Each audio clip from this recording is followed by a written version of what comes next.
Okay, today I'm going to talk about cleaning a switch drive. These switches are pneumatically operated, so they do have air lines going to each one of the switches and are controlled by the accessory on this on the NCE cab. In this switch, this is switch number 1. So you would select accessory and then select 1, and then you can select 1 again. If it doesn't show 1, what you would just do is type in the number of the switch and then hit whether it's reverse or normal.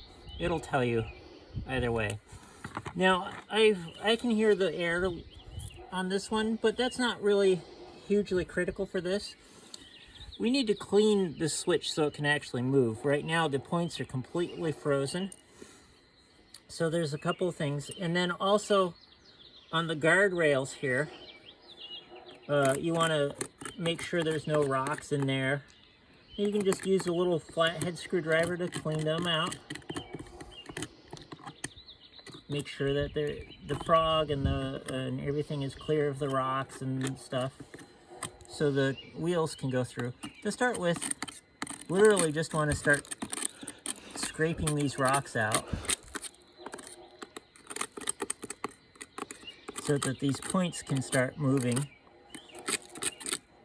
The other thing is you just take this little cover off, and there's an arm in here buried underneath all of this stuff that the points are connected to. Now this is a point and this is a point on the switch. You also need to clear out this little arm area.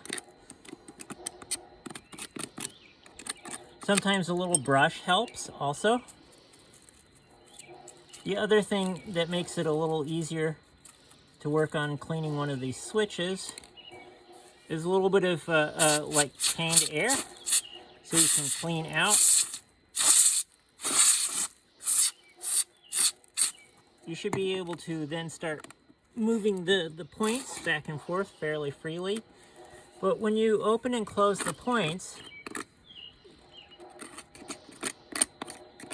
you want to make sure when they close that they're flush to one side of the tracks and that there's nothing in little rocks or anything that's causing them to bind. This side is still a little bound up.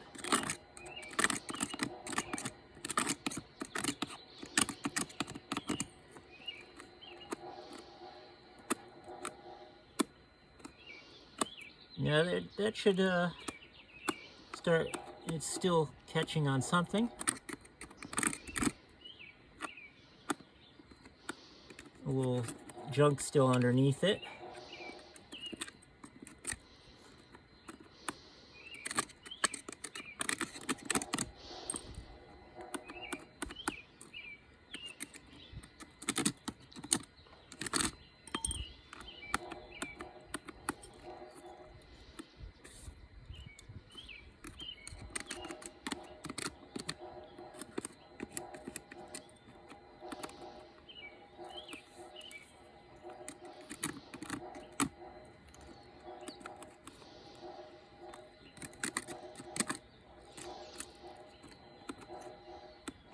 It's still not quite closing properly, but that gives the idea. And then to see if it actually works, go ahead and switch it and it throws.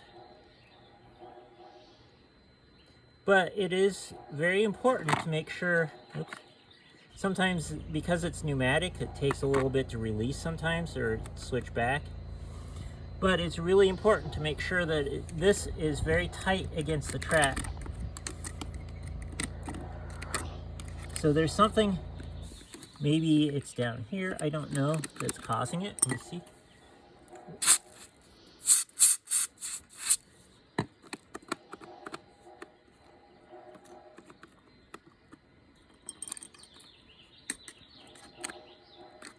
It's like a little rock or something in there.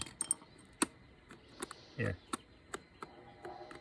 It's still not quite fitting, but if I throw it, that's how it's supposed to work. So again, the things is to clear out around the arm between the points. Make sure that they open and close and are flush against the rails. This little cover just allows access. And then make sure your guardrails are clear of debris and rocks. And then your train can go through without any problems. That's it.